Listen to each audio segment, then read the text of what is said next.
welcome back to Room 237 as I continue my marathon of Italian horror and Giallo films.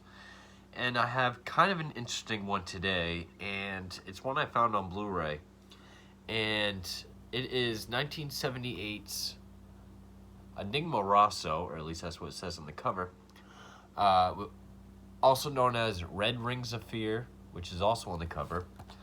But it has a string of other titles like simply Rings of Fear, which is what it says on the opening credits. Also, Virgin Killer and even Trauma, which that makes this two Giallo films called Trauma to be released in 1978. Now, it was directed by Alberto Negrin, if I pronounce that right, or Negrin, and I'm pretty sure this has been his only film. He was widely known for television before this, and then television after this. And originally, this was going to be the third installment of the Schoolgirl in Peril trilogy, started by Massimo Dallamano, which it was going to succeed What Have You Done to Solange and What Have They Done to Your Daughters? Which, of course, those are known to be some of the most sleaziest Giallo films next to, like, Play Motel. Which, none of those I've seen. They are all on my list. I will be getting Solange and Daughters soon. And this is no exception to its sleaze. In fact, a lot of this is taken straight from scenes and elements of Solange and Daughters. Some of this was written by Dallamano himself, but of course he was tragically killed in a car accident in 1976. And so this was passed around, and eventually 6 screenwriters were credited to writing this film, including Franco Ferrini, Negrin himself, Dallamano, Peter Berling, and a couple other ones.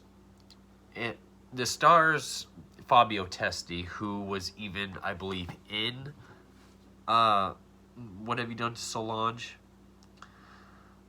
I know he was in one of them. Yeah. What Have You Done to Solange? And pretty much the same kind of role. He's the hard-boiled, hot-headed, no-holds-barred detective.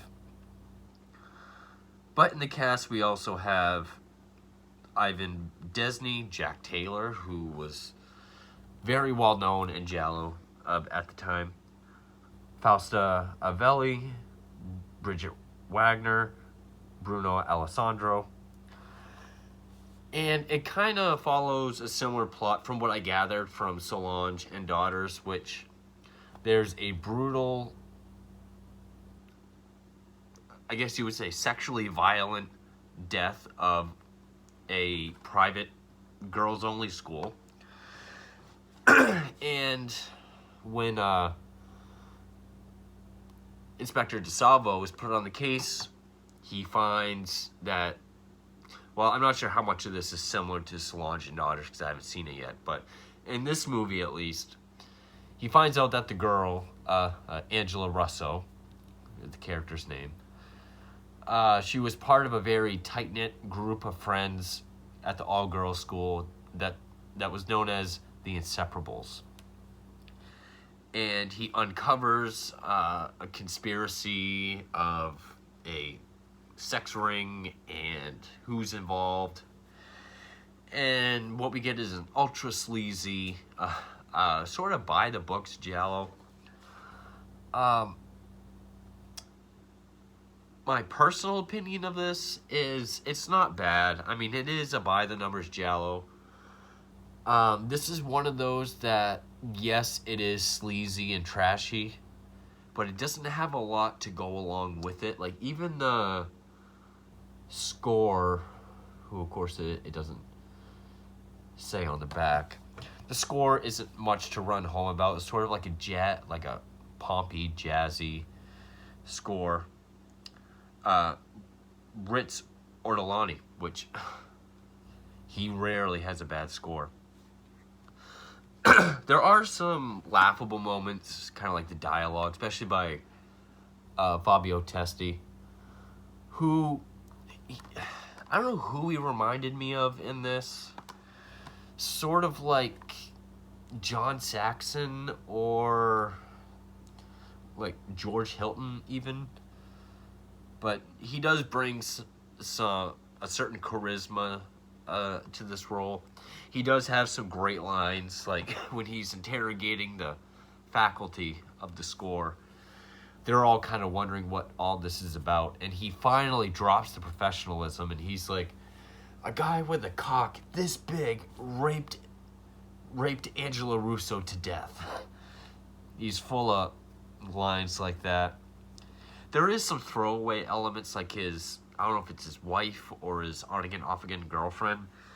She's a kleptomaniac. That's all she is. At one point, she, for no reason at all, he goes to walk out the door, and she says, I won't be here when you get back. And like Han Solo, he's just like, thanks for telling me. But literally every scene she's in, there's a conversation about something she stole, or there's the mentioning of her kleptomania. So that's literally all her character is. There's no development. We do have a series of murders and attempted murders. And while I was watching this, I was kind of drifting in and out of sleep because I watched it very late. And I found the ending kind of confusing. I mean, there is some red herrings, like always. In fact, I should probably get into spoilers soon. But I guess for more enticement, I mean, one death we get is from a giant dildo.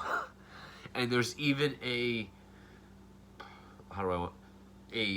vaginal POV shot, like the camera, as we see the dildo coming in. Which I know Solange has some sexual violence like that as well. Don't feel the need to tell me. I'll see it when I see it. I've heard about that scene. So we have some trashy elements like that, and even that scene is intercut with one of the girls from the Inseparables getting an abortion. And it's a very trashy scened shot sort of abortion. I mean, crazy editing up close to the doctors' faces and sort of showing the medical implements like weapons as they're about to like go in and perform the procedure. That's intercut with the giant dildo scene. We get a few attempted murders in ways that I haven't really seen in a Giallo, one of which involves, while it appears to be the same girl that's going through all these attempted murders, I could be wrong, because there's no real character development. But one of the girls is on a horse, and we see someone with a blow dart, or a blowgun. They shoot the horse in the ass with a dart, hoping it will buck her off of it and kill her. It doesn't. Another instance, we see someone pouring marbles over the stairs, hoping the girl will trip and fall and die. She doesn't. And we always see the killer's, or the attempted killer's, eye, like you see in a lot of Giallo. But it's a bit too wide, and we see everything around the eye, which is a dead giveaway as to who's doing this. But I guess that's what they want us to think, to sort of make this character more of a red herring. So with that, I'm going to get into spoilers. But from what I've gathered, Solange and Daughter still has a lot going for it, along with its trash and sleaze. Like, there are some good technical aspects like music and how some of the violence is shot. This is more of just a by-the-numbers, cookie-cutter Giallo. I would say almost like Strip Nude for Your Killer or Autopsy. I did like it more than those two. But yeah, this is definitely more if you've seen most other Giallo, and definitely I would almost recommend seeing this before Solange and Daughters, just because I've heard those two are so much better. So with that, I'm going to get into spoilers. So starting now. Now, as I've said before, as with the horse, the marbles, and even the scene when all the rest of the girls are in the shower together, yeah, we get like a Carrie girls' locker room opening. It's not an opening of this, but they're all in the shower together. We see the eye of the person watching. And it's obvious who it is. And because the younger sister, the young preteen sister of the first girl who was killed,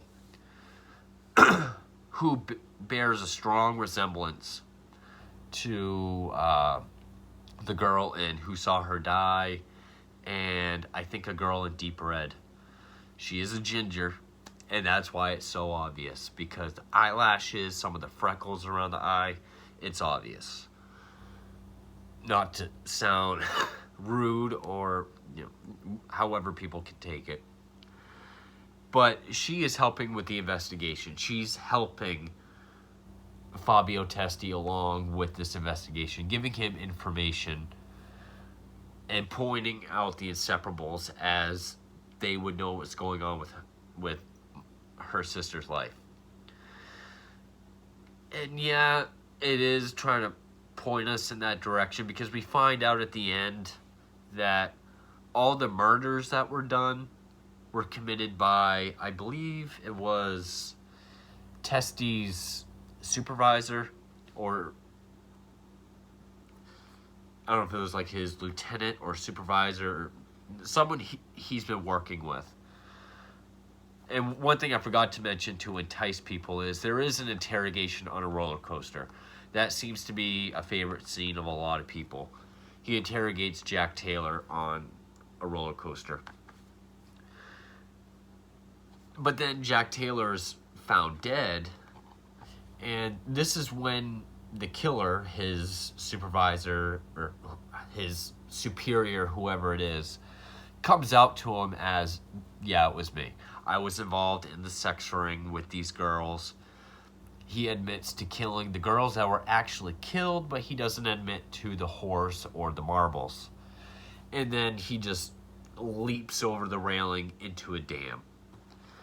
And that's when we find out that the younger sister was the attempted killer, which makes it even more funny because the sister goes to see the girl that's now in the hospital after the marble fall. She gives her some chocolates, a box of chocolates, and then when the chocolates are open, she takes the ribbon to try to strangle the girl, saying it's, screaming, "It's your fault, it's your fault, that my sister's dead." And that's when Testi walks into the room to see her trying to strangle this girl, and he takes her away. And he knows that she's the one that poured the marbles, that used the dart on the horse. And when she asks, "So are you going to take me to prison now?" he kind of just does the, shucks. And he kind of,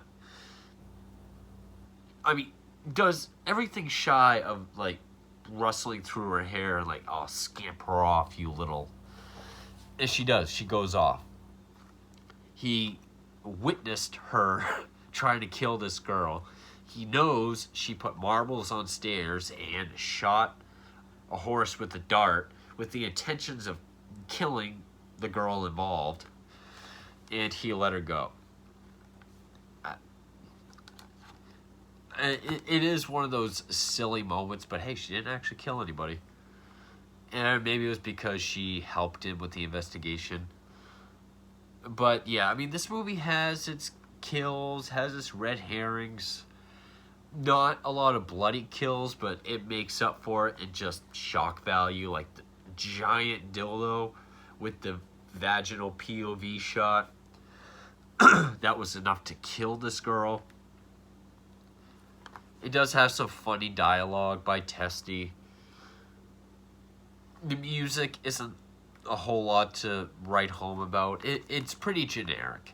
It seems like they saw the trashy elements of Solange and Daughters, but didn't really know how Giallo really works or why it's effective, and just kind of copy and pasted what they saw and what they thought worked. But I didn't think it was bad. I mean, like any Giallo, maybe aside from Seven Deaths in the Cat's Eye, which I think is the only one I ranted on, there was enough to keep me interested, and I thought it was decent. This is the Scorpion releasing. There's not a whole lot on it. I mean, you can choose Italian audio with subtitles or English audio, which you could do yourself with the remote, and I think a trailer.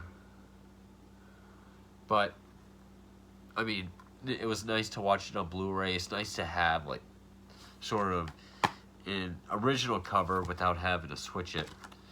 But yeah, there's just not a whole lot to say about this movie.